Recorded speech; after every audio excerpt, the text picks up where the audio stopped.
Hello students, myself Anuj Mishra and welcome to Padhai hub. आज हम वापस एक नए टॉपिक के साथ आए हैं और उस टॉपिक का नाम है वर्ड। याद है लास्ट टाइम मैंने आप लोगों से डिस्कस किया था कि हम वर्ड के बारे में डिटेल में स्टडी करने वाले हैं। तो आज उसी टॉपिक को हम यहाँ पे रिवील करने वाले हैं, वर्ड। आइए हम यहाँ पे क्लासिफिकेशन ऑफ वर्ड्स पढ़ेंगे। सबसे पहले मैं आप लोग को बता दूँ, वर्ड स्टार्ट करने से पहले कुछ वर्ड के बारे में अपन जान लेते हैं, वर्ड के बारे में अपन कुछ बातें कर लेते हैं।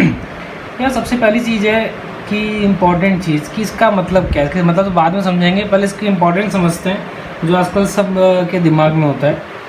तो मैं अभी से बता देता हूँ कि ये आईआईटी और नीट के हिसाब से बहुत इंपॉर्टेंट टॉपिक है। क्लास 12th में इस टॉपिक का वेटेज 50% से लो है, बट आईआईटी और नीट में इसका वेरिएशन बहुत है, क्योंकि इसमें हम जो लास्ट में एग्जाम्पल्स पढ़े देंगे इसमें क्वेश्चन क्या है, डायरेक्टली हमको टेट्रागोनल और टेट्राहेड्रल, ऑक्टाहेड्रल, ट्राइगोनल ऐसे करके नहीं पूछता हमको। इसमें क्वेश्चन हमसे पूछेगा इसके एग्जाम्पल्स के थ्रू, इसके न्यूमेरिकल्स के थ्रू, इसके स्ट्रक्चर्स के थ्रू। ऑलराइट, तो सबसे पहली चीज़ तो ये मैंने आप लोगों को क्लियर कर दी। दूसरी चीज़ वर्ड। वर्ड का मतलब क्या होता है? वर्ड का मीन्स होता है ब्लैंक स्पेस, यानी कहीं भी एक आर्किटेक्चर बने और आर्किटेक्चर बनने के बाद एक ब्लैंक स्पेस रह जाए, उसको हम लोग बोलते हैं वर्ड। सबसे पहली चीज़ और मोस्ट इम्पॉर्टेंट चीज़ होती है वर्ड का मतलब वैकेंट स्पेस, यानी ब्लैंक स्पेस। हम जो वर्ड डिस्कस करने वाले हैं इस चैप्टर में, तो जनरली 4 टाइप की वर्ड्स पढ़ने वाले हैं, 4 टाइप्स की, जिसमें फर्स्ट वन पढ़ेंगे ट्रायंगुलर, सेकंड वन पढ़ेंगे हम टेट्राहेड्रल, देन पढ़ेंगे ऑक्टाहेड्रल एंड लास्ट में पढ़ेंगे हम लोग क्यूबिक। 4 टाइप की वर्ड के बारे में डिस्कस करेंगे। बहुत सारे वर्ड जो आप लोग के एनसीईआरटी में भी नहीं होगी, उसकी भी जो बहुत सारे एग्जांपल्स हैं, क्लासिफिकेशन है, वो भी हम इसमें डिटेल में डिस्कस करने वाले हैं। चलिए आज हम स्टार्ट करते हैं। सबसे फर्स्ट वर्ड जो इम्पॉर्टेंट है, जिसका नाम है ट्रायंगुलर वर्ड। देखो ट्रायंगुलर वर्ड में क्या होता है, सबसे पहली चीज़ है कि एक क्वेश्चन मैं इसी में एक्सप्लेन कर देता हूँ, इसके डेफिनेशन रुक के पढ़ेंगे। सबसे पहली चीज़ कि ट्रायंगुलर वर्ड का मतलब क्या होता है। तो ट्रायंगुलर वर्ड जो है आप लोगों के पास, ये हमेशा इक्वल लैटरल ट्रायंगल के थ्रू ही बनेगी। इक्वल लैटरल ट्रायंगल ही ट्रायंगुलर वर्ड को रिप्रेजेंट करता है। इस चीज़ का आप लोगों को ध्यान रखना है। ट्रायंगुलर वर्ड में क्या होता है, अगर मैं तीनों वर्टेक्सेस पे एक एक सर्कल को रिप्रेजेंट कर दूं और रिप्रेजेंट करने के बाद जो बीच में मेरे पास एक वर्ड रिप्रेजेंट होगा, देखो यहाँ पे मैंने क्या किया है, इसको रिप्रेजेंट कर दिया। इन तीनों को एडजस्ट करने के बाद मेरे पास ये बीच में एक स्पेस खाली हो गया है। जो मेरे पास ये खाली स्पेस है, इसको मैं क्या बोलता हूँ, वर्ड। और इस वर्ड का नाम क्या होगा, ट्रायंगुलर वर्ड। आप देख रहे होंगे ध्यान से कि यहाँ पे एक ट्रायंगुलर टाइप की शेप बन रही है, इसलिए इसको हम क्या बोलेंगे, ट्रायंगुलर वर्ड। इसकी डेफिनेशन क्या हो जाएगी, हम इसको बोल सकते हैं vacant space between 3 circles on the established equilateral triangle are called triangular void. अब मुद्दे की बात है, इस ट्रायंगुलर वर्ड के भी कोऑर्डिनेशन नंबर तो होंगे। तो कोऑर्डिनेशन नंबर होंगे कितने इस ट्रायंगुलर वर्ड के? कोऑर्डिनेशन नंबर का मतलब होता है नंबर ऑफ पड़ोसीज। इसका आंसर बताने से पहले एक काम करिए, आप लोग पहले स्क्रीन को पॉज कर लीजिए, अपना आंसर अपने माइंड में रख लीजिए, फिर अपन डिस्कस। वैसे तो आंसर सामने लिखा हुआ है ऑब्वियसली। तो पड़ोसियों की बात करते हैं। तो ये मेरे पास क्या है, एक वर्ड का पार्ट है और इसके पड़ोसी कितने हैं। सबसे पहली चीज़ है कि इसके 3 पड़ोसी आ रहे हैं। एक पड़ोसी मेरे पास ये रहा, एक पड़ोसी यहाँ पे, एक पड़ोसी यहाँ पे। ये तीनों पड़ोसी क्या होंगे, इसके कोऑर्डिनेशन नंबर होंगे। अपन बोलेंगे क्या, यानी द नंबर ऑफ पड़ोसीज आर कॉल्ड कोऑर्डिनेशन नंबर। तो यहाँ पे कोऑर्डिनेशन नंबर कितने हो जाएंगे, हमारे पास 3 हो जाएगा। नेक्स्ट बात करते हैं रेडियस। तो रेडियस और radius ratio, what is the difference between radius and radius ratio. Radius आप जानते हैं क्या होता है, किसी भी सर्कल के डायमीटर का हाफ रेडियस होता है, यानी किसी भी सेंटर से उसकी एजिस की डिस्टेंस आपका क्या होता है, रेडियस होता है। लेकिन रेडियस रेशियो क्या होता है, यहाँ पे रेडियस रेशियो का मतलब है कि वॉइड की रेशियो, वॉइड जो बनेगा वो भी गोल शेप में होगा, उसका रेशियो स्मॉल आर अपॉन जो आपका बड़ा वाला वॉइड है इसका रेशियो, इन दोनों का जो रेशियो होगा उसको अपन बोलेंगे रेडियस रेशियो। यानी छोटे वाले वॉइड की रेडियस, बड़े वाले वॉइड की रेडियस, और दोनों रेडियस का रेशियो जो है वो हमारे पास रेडियस रेशियो होगा। तो radius ratio of radius ratio of triangular word की अगर मैं बात करता हूँ तो उसकी डेफिनेशन क्या हो जाएगी, तो याद रखना, ratio of radius of void and radius of unit cell are called radius ratio. यानी यूनिट सेल का जो रेडियस होगा और जो मेरे पास वर्ड का रेडियस होगा, दोनों का अगर मैं रेशियो निकालूँ तो उसको अपन बोलेंगे रेडियस रेशियो। यहाँ पे स्मॉल आर को वर्ड का रेडियस बोलते हैं, कैपिटल आर को हम बोलते हैं यूनिट सेल का रेडियस। ठीक है। नेक्स्ट इसके बाद बात करते हैं अपन रेडियस रेशियो। तो हमने बात कर ली कि रेडियस रेशियो एक्चुअल में होते क्या है। रेडियस रेशियो को हम r/r कहते हैं, बट यहाँ पे ट्रायंगुलर रेशियो में r/r की वैल्यू क्या है, what is the value of radius ratio in triangular void. तो उसको एक डेरिवेशन के थ्रू हम लोग समझेंगे, ठीक है। उस डेरिवेशन को आप लोग ध्यान से समझिएगा। ये आप लोगों के पास एक डायग्राम यहाँ पे रिप्रेजेंट है, ठीक है। इस डायग्राम में क्या किया हमने, 3 सर्किल लिए, 1 circle is here and 1 is here, 1 is here.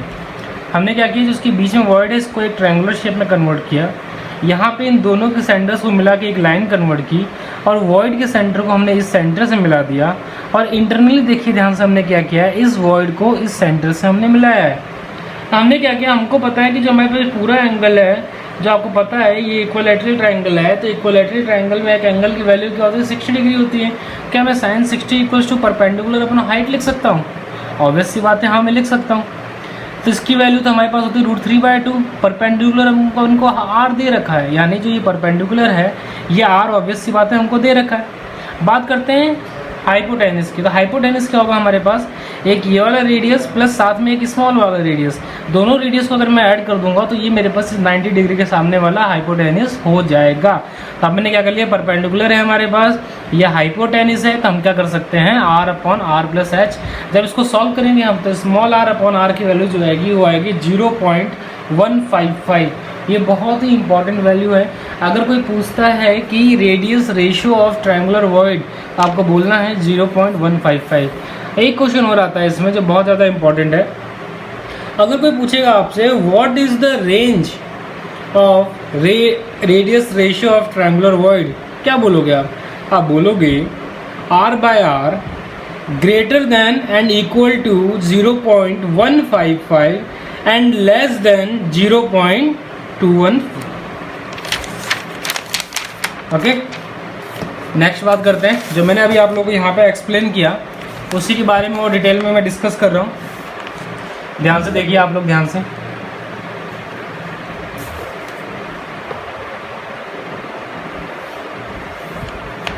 Okay, ये हमारे पास radius ratio of triangular void is greater than equal to 0.155। ये तो हमने लिख लिया। हमने यहाँ पे बात की थी कुछ टिग्नोमेट्री रेंजेस की। ये क्या होगा, मेरे पास ट्रायंगुलर रेंजेस हो जाएंगे, हमारे पास रेशियो की रेंज हो जाएगी, ठीक।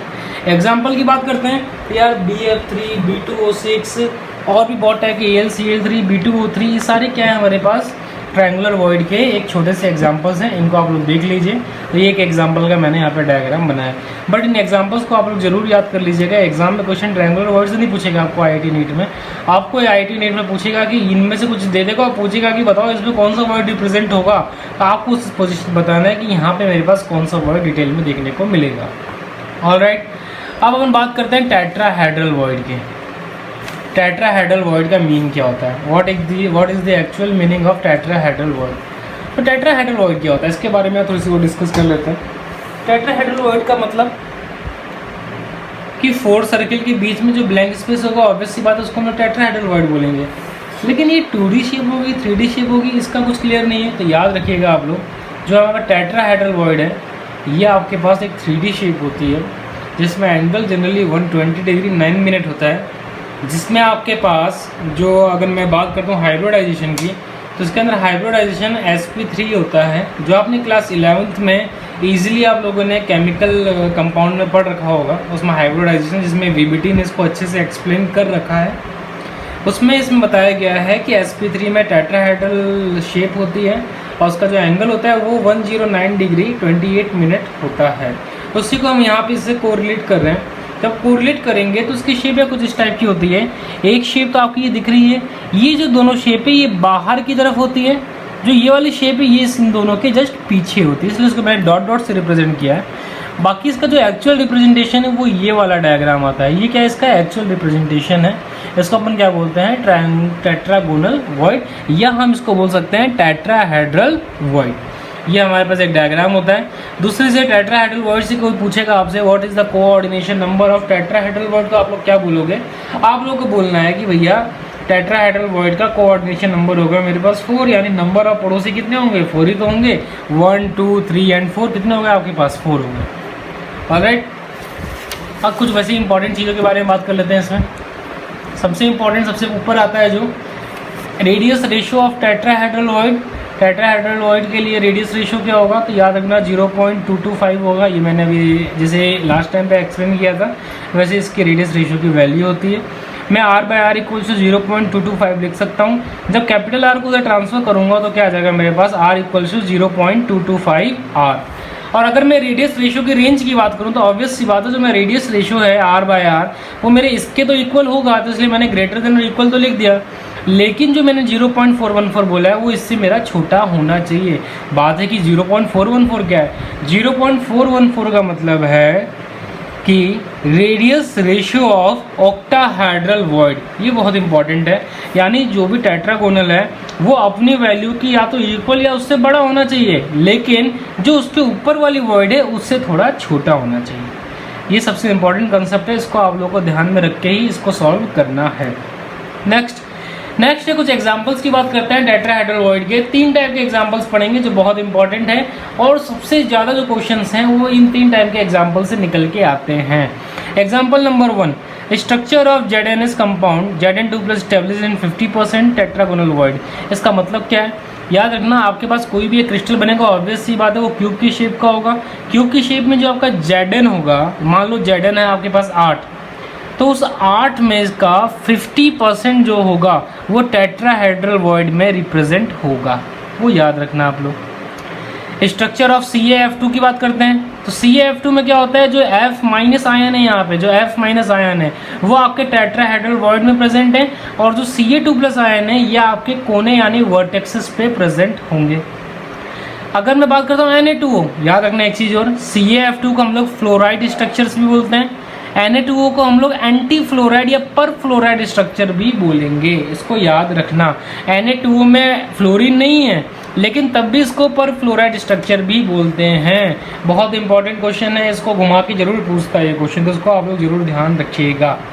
अब बात करते हैं स्ट्रक्चर Na2O की। Na2O को अपन बोलते हैं पर फ्लोराइड, जिसमें हमारे पास जो Na है वो तो आपके पास इस्टेब्लिश होगा टेट्राहेड्रल पे, लेकिन यहाँ पे थोड़ा उल्टा, यहाँ पे जो हमारे पास ऑक्सीजन वाला पार्ट है, ये ऑक्सीजन वाला पार्ट हमारा इस्टेब्लिश होता है वर्टेक्सेस पे, यानी जो पर फ्लोराइड है यानी जो एंटी फ्लोराइड पार्ट है उसमें ऑक्सीजन क्रिएट करता है एक क्यूबिक कॉम्प्लेक्स को। इस चीज़ को आप स्पेशल ध्यान रखना। इन तीनों एग्जाम्पल को ध्यान से दोबारा पढ़ो और एक खुद से एक इसका ओवरव्यू डायग्राम तैयार करने की कोशिश करना। बाकी हम और ज़्यादा लंबा इस वीडियो को नहीं लेकर जाएंगे। जो हम जिसके नेक्स्ट वाले लेक्चर में बात करेंगे उसमें हम बात करेंगे ऑक्टाहेड्रल और क्यूबिक के बारे में। फिर हमने ये जितने एग्जाम्पल्स पढ़े ना, इन एग्जाम्पल्स से अपन सीधा क्वेश्चंस को इम्प्लीमेंट करेंगे। क्वेश्चन का इम्प्लीमेशन देने के बाद उसकी स्ट्रक्चर, उसका डायग्राम पढ़ने के बाद ही फिर हम लोग इसको आगे ख़त्म करेंगे। ओके, तो उसको आप लोग ध्यान से पढ़िए। पुराना लेक्चर जिसने नहीं देखा हो वो इसमें प्लेलिस्ट बनी हुई है, पढ़ाई हब में जाइएगा, पढ़ाई हब में प्लेलिस्ट है सॉल्व स्टेट के नाम से, उसमें जाके आप लोग पूरा एक स्टेट है, उसमें जाके आप लोग पूरी वीडियो देखिए। वीडियो देख के कोई डाउट हो तो आप मुझे कमेंट बॉक्स में अपने अपने डाउट को शेयर कीजिए। मैं ज़्यादा से ज़्यादा आप लोग के डाउट को क्लियर करने की इसमें कोशिश करूँगा। लेकिन जब तक के लिए आप लोग टेट्राहेड्रल वॉइड तक पढ़िए, इसके ज़्यादा से ज़्यादा क्वेश्चंस कीजिए। और अभी भी बोल रहा हूँ मैं, जो बच्चे हैं बुक चाहते हैं कि कौन सी बुक हम प्रिपेयर करें, तो मैं उन सबको सजेशन दे रहा हूँ कि आप सब लोग एन अवस्थी को ही स्टार्टिंग में प्रिफेयर कीजिए, लेकिन उससे पहले NCERT को कंप्लीट सॉल्व कीजिए। ओके, हाँ, लेकिन जब इस चैप्टर ख़त्म होगा, इस चैप्टर के लास्ट में ज़रूर क्वेश्चंस और PDF फॉर्म को ज़रूर मैं अपलोड करूँगा। जब तक के लिए आप लोग प्लीज़ मेरे चैनल को लाइक करिए, शेयर करिए एंड सब्सक्राइब करिए। Thank you.